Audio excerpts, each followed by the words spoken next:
Vegetarian ഹോട്ടലിലേക്ക് താരമായിട്ടുള്ള പൊടി ഇഡ്ഡലി നമുക്ക് വീട്ടിലുണ്ടാക്കാം. ഇതിനായിട്ട് സാധാരണ ചെറിയ ഇഡ്ഡലിയാണ് ഉപയോഗിക്കുന്നത്. നമുക്ക് വലിയ ഇഡ്ഡലി ഇതുപോലെ കട്ട് ചെയ്തിട്ട് അത് വെച്ച് പൊടി ഇഡ്ഡലി ഉണ്ടാക്കാം.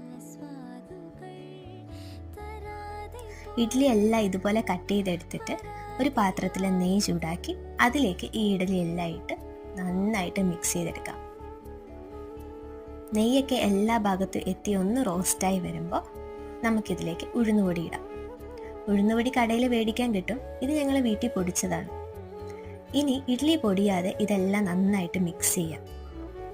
എല്ലാ ഇഡ്ഡലിയും കോട്ട് ചെയ്യുന്ന പോലെ ഇതുപോലെ ഉഴുന്നുപൊടി അതിൽ പിടിച്ചിരിക്കണം. അങ്ങനെ മിക്സായി കഴിയുമ്പോൾ അവസാനം കുറച്ച് നെയ്യും കൂടെ മിക്സ് ചെയ്തെടുത്താൽ പൊടി ഇഡ്ഡലി റെഡിയാണ്. കുറച്ച് ചമ്മന്തി സാമ്പാറും കൂടെ ഉണ്ടെങ്കിൽ നല്ല ടേസ്റ്റാണ്. കുട്ടികൾക്കൊക്കെ കൊടുക്കാനും ഡെയിലി ഇഡ്ഡലി കഴിക്കാതെ കുറച്ച് വെറൈറ്റി ആയിട്ട് ട്രൈ ചെയ്യാനൊക്കെ ഇത് നല്ലൊരു ഓപ്ഷനാണ്. നല്ല ടേസ്റ്റുമാണ്.